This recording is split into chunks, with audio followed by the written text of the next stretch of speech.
Breaking news చూస్తున్నాం. బంగ్లాదేశ్లో హిందువులపై ఇప్పటికీ దాడులు కొనసాగుతున్నాయి. ఇటు షరియత్పూర్ జిల్లాలో మరొక హిందువుపై దాడి చేశారు. ఇటు కకోన్ చంద్ర అని ఒక వ్యక్తిపై కత్తితో దాడి చేసి పెట్రోల్ పోసి ఒంటికి నిప్పంటించారు నిందితులు. బాధితుడు షరియత్పూర్ డాక్టర్గా పనిచేస్తున్నట్లు గుర్తించారు. తీవ్ర గాయాలతో ఢాకా ఆసుపత్రిలో ప్రస్తుతానికి చికిత్స పొందుతున్నాడు బాధితుడు. కకోన్ చంద్రపై దాడి చేసిన నిందితుల కోసం ప్రస్తుతానికి పోలీసులు గాలిస్తున్నారు. ఇటు కకోన్ దాస్ ఇప్పటి వరకు బంగ్లాదేశ్లో జరిగిన నాలుగో వ్యక్తి అని చెప్పొచ్చు. ఇటు కకోన్ చంద్రపై దాడి చేసిన నిందితుల కోసం ప్రస్తుతానికి పోలీసులు గాలిస్తున్నారు. ఇప్పటి వరకు బంగ్లాదేశ్లో ఇది 4వ ఘటన. హిందువులపై వరుస దాడులతో ఇటు యూనుస్ ప్రభుత్వంపై తీవ్ర వ్యతిరేకత వస్తుంది. ఇటు కకోన్ దాస్ 50 సంవత్సరాల వయసున్న అతను డిసెంబర్ 31 సాయంత్రం తన ఇంటికి బయలుదేరి వెళ్తున్న సమయంలో కొంతమంది గుర్తు తెలియని దుండగులు వ్యక్తులు షరియాత్పూర్ జిల్లాలో తనని అడ్డగిచ్చారు. తనను ఆపి తన తర్వాత తనపై కత్తులతో దాడులు చేసి తీవ్రంగా గాయపరిచారు. అంతటితో ఆగలేదు. తనపైన పెట్రోల్ పోసి మరీ తనకు నిప్పంటించారు. ఇన్ని గాయాలు అయినప్పటికీ అతను ఒక డాక్టర్ కాబట్టి తను అక్కడి నుంచి తప్పించుకొని దగ్గరలో ఉన్న ఒక చిన్న వాటర్ పాండ్లో ఒక చిన్న నీటి కొలనులో ఆయన దూకి తన ప్రాణాలను కాపాడుకునే ప్రయత్నం చేశాడు. కొంతమంది స్థానికులు తనని గుర్తించి తనని అక్కడి నుంచి షరియత్పూర్ సదార్ హాస్పిటల్కి తరలించారు. డాక్టర్స్ అయితే ప్రస్తుతానికి తన కండిషన్ చాలా సివియర్గా ఉంది అంటూ చెప్పుకొస్తున్నారు. ఒక పక్కన ఇటు external affairs minister S Jaishankar ఆయన ఢాకాలో ఉన్న సమయంలోనే ఢాకాలో ఇటు మాజీ ప్రధాని ఖలీదా జియా ఆయన అంత్యక్రియలకి ఆయన అటెండ్ అవుతున్న సమయంలోనే ఈ ఘటన చోటు చేసుకుంది. ఆయన అక్కడికి అటెండ్ అయ్యి ప్రధానమంత్రి మోదీ అంత్యక్రియలకి రాలేకపోయారు అంటూ ప్రధానమంత్రి మోదీ అయితే సానుభూతి తెలియపరుస్తున్నారు అంటూ బీఎన్పీ లీడర్ తారిక్ రెహమాన్కి చెప్పుకొచ్చారు. సో మొత్తం మీద ఈ మధ్యకాలంలో బంగ్లాదేశ్ హై కమిషనర్ రియాజ్ హమీదుల్లా ఆయన సోషల్ మీడియాలో ఒక స్టేట్మెంట్ ఇస్తూ 2 దేశాలు కలిసి పనిచేయాలి, 2 దేశాలకు సంబంధించిన ఇంట్రెస్ట్లు అలాగే మ్యూచువల్ డిపెండెన్స్ ఒకరిపై ఒకరు ఆధారపడడం వీటన్నిటిని దృష్టిలో పెట్టుకొని ఇంకా బలోపేతం చేయాలి అన్న సమయంలో మరో పక్కన మైనారిటీలుగా ఉన్న హిందువులపైన బంగ్లాదేశ్లో దాడులు జరుగుతున్నాయి.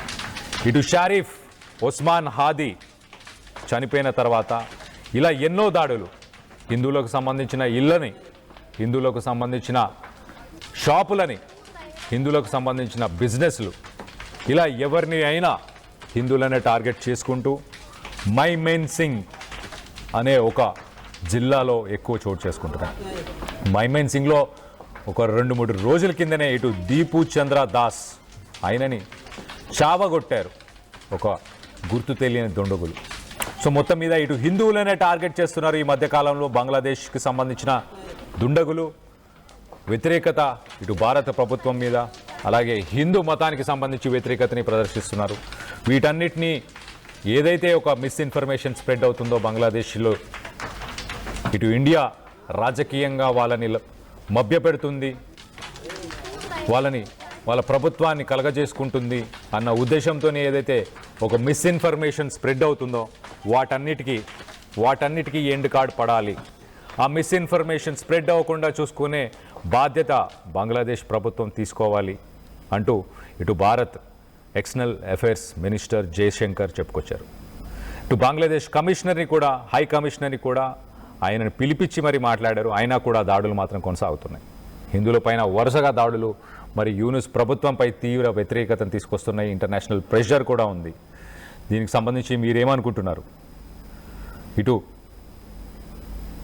2900 సంఘటనలు అటాక్స్ హిందువులపైన బంగ్లాదేశ్లో రికార్డ్ అని చెప్పొచ్చు ఒక రకంగా.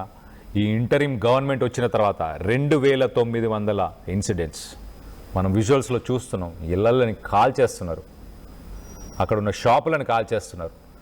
హిందువులు కనిపిస్తే అడ్డగించి ఆపి వాళ్ళని దాడి చేసి వాళ్ళని చంపి వాళ్ళని చంపడమే కాదు వాళ్ళ మీద పెట్రోల్ పోసి మరి వాళ్ళని నిప్పంటించి మరి ఇంత దారుణానికి పాల్పడుతున్నారు.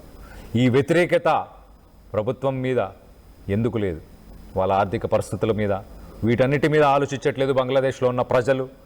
ఇటు హిందువుల మీద భారత ప్రభుత్వం మీద, భారత్ మీద, ఇండియా మీద ఒక అక్కస్సు, ఒక రివెంజ్, ఒక పగ, ఒక కుట్ర పన్నుతున్నారు. దీనికి సంబంధించి మీరేమనుకుంటున్నారు? మీ అభిప్రాయాలని కింద కామెంట్ రూపంలో తెలియపరచండి. హిందువులపైన జరుగుతున్న ఇలాంటి చర్యలని వెంటనే ఇటు బంగ్లాదేశ్ ప్రభుత్వం ఆపాలి. ఖచ్చితంగా దీన్ని ఇంకా భారత ప్రభుత్వం ప్రెషరైజ్ చేయాలి.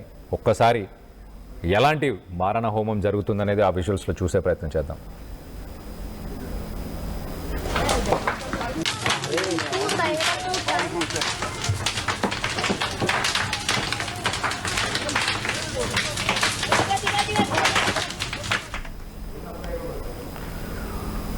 ఈ ఇన్సిడెంట్ చూసిన తర్వాత ఒక ప్యాటర్న్ అయితే కనిపిస్తుంది చాలా క్లియర్గా. ఇటు హిందూస్ని టార్గెట్ చేసుకుంటూ ఇటు బంగ్లాదేశ్లో కొంతమంది ఏదైతే అక్కడ విధ్వంసం చేసే ప్రయత్నం చేస్తున్నారో, ఒస్మాన్ హాదీ చనిపోయిన తర్వాత 2900 ఇన్సిడెంట్స్ ఇలాంటివి జరిగాయంటే ఆలోచించదగే విషయం. దీన్ని బంగ్లాదేశ్ ప్రభుత్వం సీరియస్గా తీసుకోవాలి. ఇలాంటి సంఘటనలు జరుగుతున్న సమయంలో ఆ చుట్టుపక్కల ఉన్న వ్యక్తులందరూ, అన్నిటికంటే దారుణం ఏంటంటే ఆ చుట్టుపక్కల ఉన్న వ్యక్తులందరూ వాళ్ళ ఫోన్లలో వాళ్ళ ఫోన్స్లో ఇలాంటి సంఘటనలని రికార్డ్ చేస్తున్నారు. అది అన్నిటికంటే దారుణం. ఒక పక్కన హిందువులను టార్గెట్ చేస్తున్నారు, ఇంకో పక్కన హిందువులు చనిపోవడాన్ని ఫోన్స్లో రికార్డ్ చేస్తున్నారు. అంత దారుణంగా ఉంది బంగ్లాదేశ్లో ఇప్పుడు హిందువుల మీద పరిస్థితి. సో ఇప్పుడు కొత్తగా ఈ కకోన్ దాస్ ఒక డాక్టర్, అక్కడ డాక్టర్గా ఆయన ఎంతోమంది ప్రాణాలను కాపాడు ఉంటాడు. 50 సంవత్సరాల వయసు. ఆయన డాక్టర్గా సేవలని ఎంతోమందికి అందించి ఉన్నా కూడా అలాంటి ఒక డాక్టర్ని కూడా ఆపి మరి దుండగులు ఆయనని తీవ్రంగా ఇట్లా కత్తులతో దాడి చేసిన తర్వాత మళ్ళీ పెట్రోల్ పోసి నిప్పంటించారు. మొత్తానికి తన ప్రాణాలని పక్కనే ఉన్న నీటి కొలనులో ఆయన దూకి ప్రాణాలను కాపాడుకునే ప్రయత్నం చేశాడు. స్థానికులు కొంతమంది గుర్తించి తనని హాస్పిటల్లో చేర్చారు. కానీ ఇప్పటికీ తన పరిస్థితి విషమంగా ఉంది, చాలా క్రిటికల్గా ఉంది అంటూ ఇటు డాక్టర్స్ అయితే చెప్పుకొచ్చారు. సో మొత్తం మీద 12 సంవత్సరాలు గడిచిన లాస్ట్ ఫ్యూ ఇయర్స్ మనం చూస్తే కనుక ఇలాంటి మారణ హోమం ఎప్పుడూ జరగలేదు. ఇటు డిసెంబర్ 24న ఒక 29 సంవత్సరాల అమృత్ మొండల్ అతన్ని, అలాగే కాళీ మహోర్ యూనియన్ ఆ ఏరియాలో ఇంకో 40 సంవత్సరాల ఇంకొక హిందూ వ్యక్తిని, ఇలా 2900 సంఘటనలు చోటు చేసుకున్నాయి. ఇప్పటికైతే 4 ప్రాణాలు కోల్పోయారు. మరి 4వ దాడి. మిగతా చోట్ల విధ్వంసానికి అయితే పాల్పడుతున్నారు హిందువులను టార్గెట్ చేసుకుంటూ. దీనికి సంబంధించి మీరేమనుకుంటున్నారు? మీ అభిప్రాయాలని కింద కామెంట్ రూపంలో తెలియపరచండి.